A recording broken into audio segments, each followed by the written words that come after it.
घर की औरत। कहते हैं ना, घर दीवारों से नहीं, उसके अंदर रहने वाले लोगों से बनता है। लेकिन क्या हो जब घर के लोग ऐसे हो? सारा दिन खाती रहती हो, सोती रहती हो, कोई काम नहीं है तुम्हारे पास। ऊपर से बहू के आ जाने के बाद तो तुम और निकम्मी हो गई हो। दिखावे के लिए हाथ में माला पकड़ ली है, बाकी कोई काम नहीं करती। अरे कैसी बात कर रहे हैं? अब तो बहू आ गई है, अब तो मेरी बेइज्जती करना बंद कर दीजिए। जैसे तैसे मेरी तो जिंदगी कट गई गालियां खा खा कर। अरे उस बेचारी को तो छोड़ दीजिए। तभी बेटे के जोर जोर से चिल्लाने की आवाज आती है। कहा था ना तुमसे रिजाइन कर दो, क्यों नहीं किया? और ये पर्स लटका कर कहाँ निकली? चलो कमरे में, काम करो घर का। बहू बेटे की लड़ाई सुनकर सास ससुर बाहर आ जाते हैं। सामने खड़ी होती है नई नवेली बहू रीमा।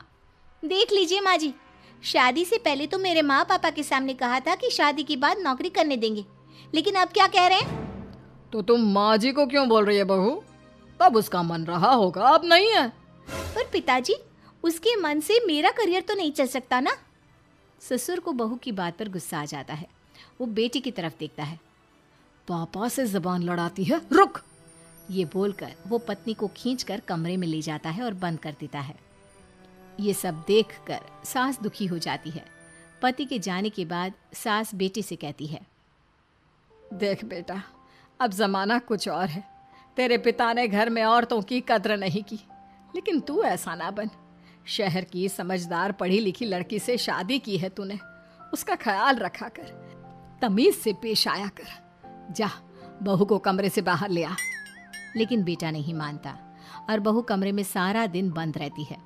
शाम को बेटा बाहर जाता है कि सास चाय और बिस्कुट लेकर बहू के कमरे में जाती है। बहू बेटा ये ले, चाय पी ले।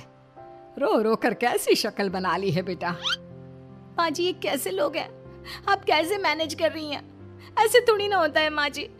घर की औरतों को तो पिताजी और ये इंसान समझते ही नहीं। क्या करूं बेटा, मैंने तो जैसे तैसे सह लिया, लेकिन तू ना सहना। दोनों बात कर ही रहे थे कि ससुर आ जाते हैं। अच्छा, तो अब बहू को भड़का रही हो? बहुत दिन हो गए मार खाए, अब क्या बहू के सामने खाओगे? जाओ यहाँ से, और जरूरत नहीं है ज्यादा इस लड़की को सर पर चढ़ाने की, समझी? बहू को ससुर की बात पर गुस्सा आ जाता है, लेकिन वो कुछ नहीं कहती। आए दिन बहू देखती है कि कैसे उसकी सास और उसके साथ उसका ससुर और पति गंदा व्यवहार करते हैं। फिर एक दिन, ये क्या बनाया है? खाना बनाना नहीं आता क्या? ये बोलकर वो खाने की भरी सारी थाली फेंक देता है। अरे बेटा कोई बात नहीं, शांत हो जा, मैं अभी बाहर से कुछ मंगवा देता हूँ। हाँ पापा, ऑर्डर करिए। ऐसे खाने से तो पेट भरने से रहा। वैसे खाना तुमको बनाना आता नहीं और बाहर जाकर नौकरी करना चाहती हो। अरे तुम जैसे को तो पूछते भी नहीं है बाहर। बहू को पति की बात पर गुस्सा आता है, तभी सास बोल पड़ती है। तेरे से ज्यादा पढ़ी लिखी है, वो तो तूने इसे कहा था कि तू नौकरी करने देगा तो तुझसे शादी कर ली, वरना ना ही करवाते इसके माँ बाप तुझसे शादी इसकी। और कमाती भी ये तेरे जितना ही है बेटा। बहू हैरान रह जाती है कि जो सास खुद के लिए एक बार भी खड़ी नहीं हुई, वो उसके लिए बेटे को भी भला बुरा सुना रही है। उसकी नज़र में सास की इज्जत और बढ़ जाती है। वो सास को देखकर ये सब सोच ही रही थी कि उसके कान में एक जोर से चांटे की आवाज आती है। किसको किसको मार पड़ी?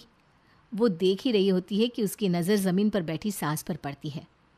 अभी तो धीरे से मारा, फिर जुबान खोली ना तो ऐसा मारूंगा कि कान के पर्दे फट जाएंगे। सास रो रही थी। बेटा और पति वहां से चले जाते हैं। पिताजी, अच्छा किया माँ को जोर का चांटा लगाकर। आगे से जबान खोलने से पहले 4 बार सोचेंगी। बड़ी आई। दोनों हंसते हुए वहां से निकल जाते हैं। बहू सास को उठाती है और पानी देती है। मैंने ये दिन रोज देखे हैं बहू, लेकिन तू नहीं सहना। तू अपना जीवन अपने अनुसार जीना। शादी के वक्त मैंने तेरी माँ से बात करने की कोशिश की थी, उन्हें बताया था, लेकिन वो नहीं मानी। बहू सास को पकड़कर रोने लगती है। वो इसलिए नहीं मानी क्योंकि वो मेरी सगी माँ नहीं है। माँ जी, जिस तरह से आप मेरे लिए खड़ी हुई है ना, मेरी माँ भी नहीं हुई। बेटा मैं तेरा भला चाहती हूँ, तू नौकरी इस घर में रहकर तो नहीं कर पाएगी, एक काम कर, इस घर से चली जा, पैसे कमा और खुश रह। माँ जी, हो सकता है कल तक मैं आपके इस फैसले को मान जाती, लेकिन आज नहीं। माँ जी, आप यहाँ इस नर्क को झेले और मैं आपको